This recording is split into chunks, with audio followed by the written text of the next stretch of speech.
बढ़ते खबरों में आगे डॉक्टर्स के बाद एनएचएम कर्मचारियों की हड़ताल कर दी गई है। आपको बता दें आज से 4 दिन की हड़ताल पर है एनएचएम कर्मचारी। मरीजों के लिए नर्सिंग सेवाएं भी बंद हुई हैं। सरकारी डॉक्टर्स की हड़ताल का दूसरा दिन है। ओपीडी सेवाएं लगातार दूसरे दिन भी ठप हैं। अस्पताल में मरीजों की परेशानी बढ़ गई है। आपको बता दें हरियाणा के सरकारी अस्पतालों में लगातार दूसरे दिन भी इमरजेंसी सेवाएं ठप हैं। प्रदेश के 3000 सरकारी डॉक्टर्स अनिश्चितकालीन हड़ताल पर हैं, जिसके चलते मरीजों को काफी ज्यादा दिक्कतों का सामना करना पड़ रहा है। आपको बता दें एक दिन पहले सिविल मेडिकल सर्विसेज एसोसिएशन की सरकार के साथ करीब 6 घंटे तक 2 दौर की बैठक में कोई समाधान नहीं निकल सका, जिसके चलते डॉक्टर हड़ताल पर चले गए हैं। तो आपको बता दें आज दूसरा दिन है। ओपीडी सेवाएं लगातार दूसरे दिन भी ठप हैं और जिसके चलते मरीजों की संख्या बढ़ गई है। दूर दूर से लोग अस्पताल पहुंच रहे थे अपनी परेशानी को लेकर, लेकिन डॉक्टरों की हड़ताल के चलते उनकी परेशानी का समाधान नहीं हो सका है। आपको बता दें मरीजों के लिए नर्सिंग सेवाएं भी बंद हो गई हैं। सरकारी डॉक्टर्स की हड़ताल का आज दूसरा दिन है और ओपीडी सेवाएं लगातार दूसरे दिन भी ठप हैं। अस्पताल में मरीजों की परेशानी बढ़ गई है। आपको बता दें डॉक्टर्स के बाद एनएचएम कर्मचारियों ने भी हड़ताल कर दी है। आज से 4 दिन की हड़ताल पर चले गए एनएचएम कर्मचारी। तो अब मरीजों की संख्या आपको बता दें परेशानी जो है वो और भी ज्यादा बढ़ गई है, क्योंकि एनएचएम कर्मचारी भी अब हड़ताल पे चले गए हैं 4 दिन के और ओपीडी सेवाएं लगातार दूसरे दिन भी ठप हैं। लोग परेशानियों की वजह से अस्पताल पहुंच रहे हैं, दिक्कतों की वजह से अस्पताल पहुंच रहे हैं, लेकिन वहां पे उनकी समस्या का समाधान नहीं हो पा रहा है, जिसके चलते मरीजों को काफी ज्यादा दिक्कतें देखने को मिल रही हैं। रोहतक की तस्वीरें आपको दिखा रहे हैं जहां पर हड़ताल पर बैठे हैं और वहीं अंबाला में भी एनएचएम के कर्मचारी हड़ताल पर चले गए हैं आज से 4 दिन की। तो आपको बता दें अस्पतालों में लगातार दूसरे दिन भी इमरजेंसी सेवाएं ठप हैं, जिसके चलते मरीजों को खासा दिक्कतों का सामना करना पड़ रहा है। कल 2 बैठक हुई थी।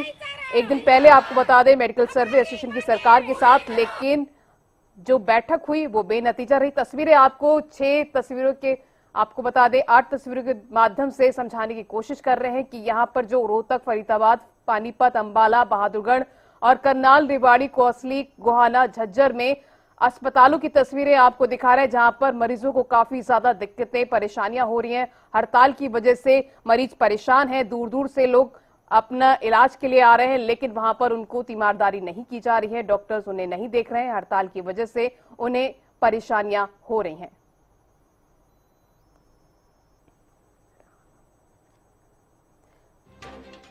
ज्यादा जानकारी के लिए हमारे संवाददाता राघव विज फोन लाइन पर जुड़ चुके हैं। राघव, ये लगातार दूसरे दिन भी डॉक्टरों की हड़ताल है और मरीजों को परेशानी का सामना करना पड़ रहा है आज भी। जी बिल्कुल, आज दूसरा दिन है डॉक्टरों की हड़ताल का। हालांकि कल बैठक भी हुई थी, लेकिन बैठक में कोई नतीजा नहीं निकला। दूसरी ओर जो है एनएचएम कर्मचारी भी अपनी मांगों को लेकर 4 दिन की हड़ताल पर चले गए हैं। आज प्रदेश के 14,000 एनएचएम कर्मचारी अपनी मांगों को लेकर जो है हड़ताल कर रहे हैं। उनका कहना है कि उनका स्वास्थ्य सेवाओं को सुधारने में अहम योगदान है। इसके बावजूद भी सरकार ने उन्हें पक्का नहीं किया। वह लंबे समय से सेवाएं दे रहे हैं। पिछले 5 साल से लगातार जो है वादा खिलाफी उनके साथ की जा रही है। कर्मचारियों ने एक बात साफ तौर पर कह दिया है कि यदि उन्हें नियमित नहीं किया जाता तो वो अनिश्चितकालीन काल के लिए हड़ताल पर चले जाएंगे। उनका कहना है कोरोना जैसी महामारी में भी उन्होंने डटकर आगे मुकाबला किया। हर तरफ जो है टीके लगाए, इस तरह की बातें उनके द्वारा की जा रही हैं। अगर सरकार समय रहते उनको नियमित नहीं करती तो लंबी अनिश्चितकाल हड़ताल पर वो चले जाएंगे।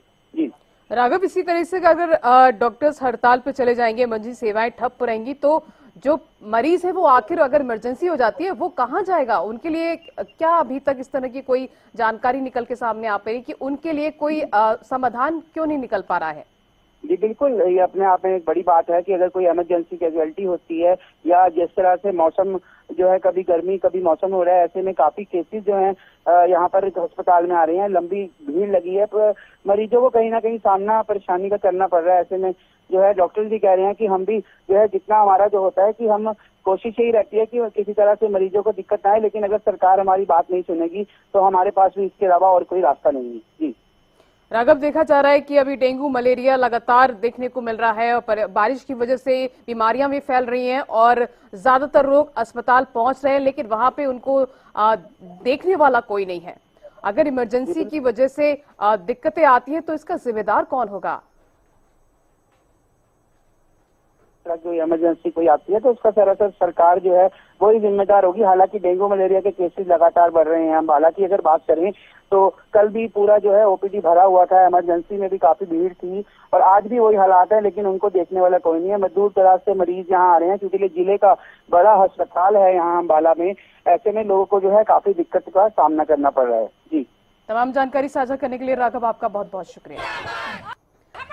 तो आपको बता दें, मरीजों के लिए नर्सिंग सेवाएं भी बंद हो गई हैं। सरकारी डॉक्टर्स की हड़ताल का दूसरा दिन है और जिसके चलते लोगों को परेशानी का सामना करना पड़ रहा है। ओपीडी सेवाएं लगातार दूसरे दिन भी ठप हैं।